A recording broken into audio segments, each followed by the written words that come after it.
السلام علیکم ورحمۃ اللہ وبرکاتہ۔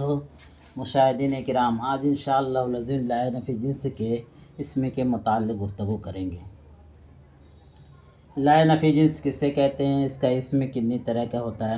لائے نفی جنس ایسے اسموں کو کہتے ہیں جو اس چیز کے تمام جنس کی، کسی چیز کے تمام جنس کی نفی کر دے۔ جیسے کہا جائے لا تلمیذ موجود فی الفصل، کوئی طالب علم کلاس کے اندر موجود نہیں ہے، یعنی طالب علم کی سارے جنس کی کیا کر رہا ہے، نفی کر رہا ہے۔ جیسے کہ اللہ رب العالمین کا ارشاد ہے لا اکراہ فی الدین، دین کے اندر کوئی زبردستی نہیں ہے، یعنی زبردستی کی سارے قسم کی اللہ رب العالمین نے نفی کر دیا ہے۔ معلوم ہے جو سارے جنس کی نفی کر دے اسے لائے نفی جنس کہتے ہیں۔ اب آئیے اس کے بارے میں بات کر لیتے ہیں کہ لائے نفی جنس کا اسم کتنی طرح کا ہوتا ہے۔ تو اس کا اسم 3 طرح کا ہوتا ہے۔ پہلا کیا ہوگا، مفرد ہوگا، یا تو مضاف ہوگا، یا تو شبہ مضاف ہوگا۔ مفرد سے مراد کیا ہے؟ مفرد سے مراد یہ ہے کہ وہ مضاف یا شبہ مضاف نہ ہو۔ اگر مفرد میں واحد تثنیہ جمع ہو، اس سے مراد نہیں ہے، مراد اس سے کہ وہ مضاف یا شبہ مضاف نہ ہو۔ جیسے مفرد کی مثال کیا ہے، اللہ جیسے کہا جاتا لا تلمیذ موجود فی الفصل، کوئی طالب علم کلاس کے اندر موجود نہیں ہے، یا اسی کو کہتے تثنیہ لا تلمیذین موجودان فی الفصل، کوئی 2 طالب علم کلاس کے اندر موجود نہیں ہے، یا اسی کے جمع بنا لا معلمین موجودون فی المدرسۃ، اساتذہ کی کوئی جماعت مدرسے کے اندر موجود نہیں ہے۔ یہاں پہلی مثال میں لا تلمیذ موجود فی الفصل، اس کا اسم منصوب ہے اور خبر کیا ہے، مرفوع ہے۔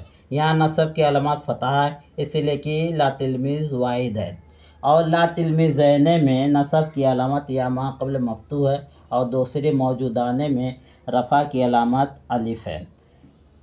کیوں ہے؟ اس لیے کہ ایک تلمیذین یہ تثنیہ ہے، اور تیسری مثال میں لا معلمین موجودون فی المدرسۃ، اساتذہ کی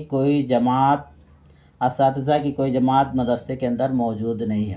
تو معلمین حالت نصبی میں ہے، نصب کی علامت کیا ہے، یا ما قبل مقصور ہے، کیوں؟ اس لیے کہ جمع مذکر سالم ہے۔ یہ مفرد کی صورت میں ہے۔ مفرد کی صورت میں یا تو نصب فتح کے ساتھ ہوگا، یا تو یا ما قبل مفتوح کے ساتھ ہوگا، یا تو یا ما قبل مقصور کے ساتھ ہوگا۔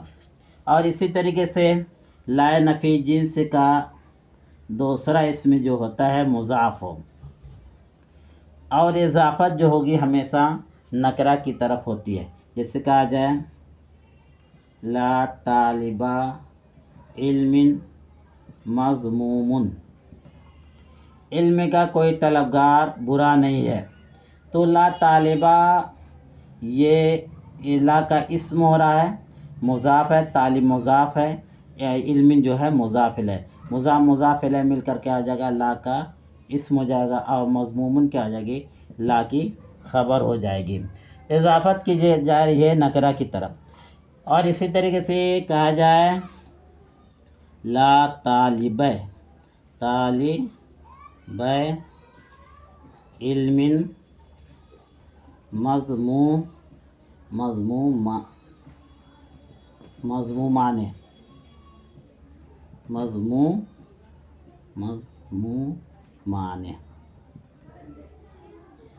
علم کا کوئی 2 طلبگار برا نہیں ہے۔ تو یہاں جو ہوگا لا طالبین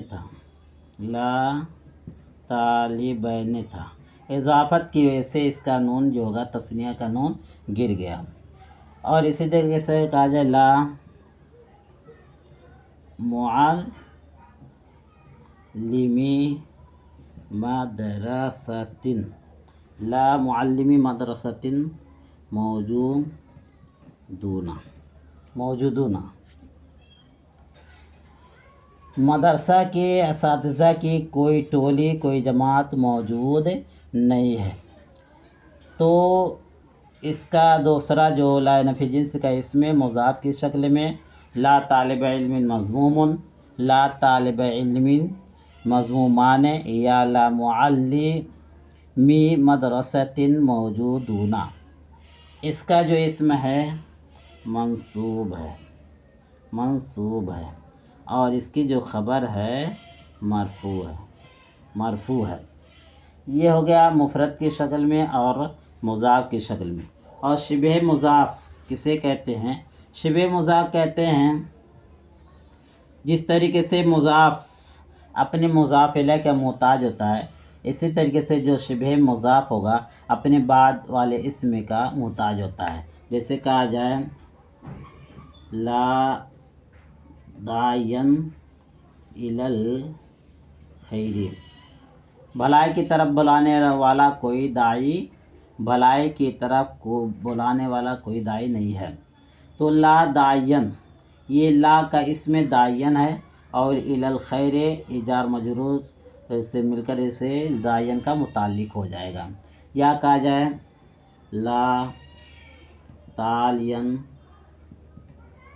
جبلن موجود، پہاڑ پر کوئی چڑھنے والا موجود نہیں ہے. لا تعلین کوئی موجود نہیں ہے. تو یہ اپنے معنی کی تکمیل کرنے کے لیے اپنے بعد والے اسم جبلن کا محتاج ہے.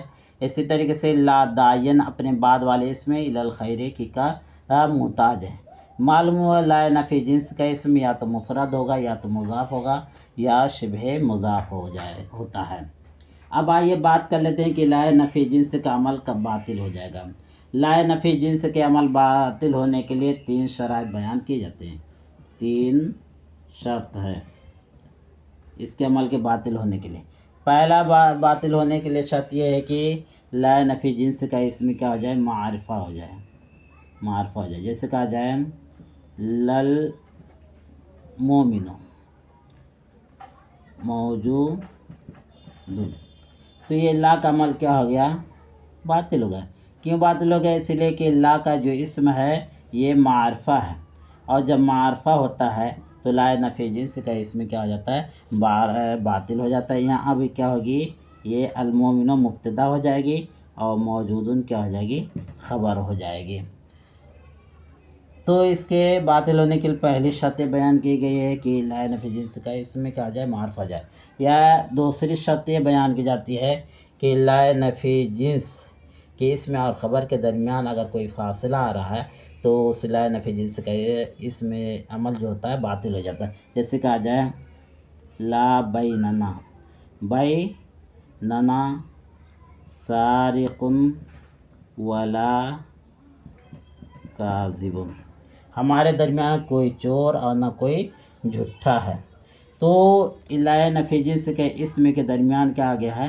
بیننا آ گیا ہے، اس لیے لا کا عمل کیا ہو گیا؟ باطل ہو گیا. اور اسی طریقے سے لا نفی جنس کے عمل کے باطل ہونے کے لیے تیسری شرط جو بیان کی جاتی ہے کہ لا نفی جنس پر حرف جر داخل ہو جائے. جیسے کہا جائے آمنت باللہ بلا ریب، آمنت باللہ بلا ریب، میں اللہ کی ذات پر ایمان لے بغیر کسی شک کے. تو یہاں لا کیا ہے؟ اپنے عمل کو کیا کر دے رہا ہے؟ باطل کر دے رہا ہے. یہاں لا کچھ عمل نہیں کرے گا. معلوم یہ ہو کہ اس کے عمل کے باطل ہونے کے لیے لا نفی جنس کے اسم کے عمل کے باطل ہونے کے لیے کہ لا نفی جنس کا جو اسم ہے یا تو معرفہ ہو جائے یا اسم اور خبر کے درمیان کوئی فصل آ جائے یا لا نفی جنس کے اسم پر حرف جر داخل ہو جائے. یہ 3 شرائط بیان کیے جاتے ہیں. امید ہے کہ آپ لوگوں کے ہمارے درس سے اگر فائدہ ہوا ہے تو اس کو شیئر کریں اور ہمیں اپنی دعاؤں میں یاد رکھیں۔ انشاءاللہ پھر اگلے نئے درس کے ساتھ ہم آپ سے ملاقات کرتے ہیں، تب تک اللہ حافظ۔ السلام علیکم ورحمۃ اللہ وبرکاتہ۔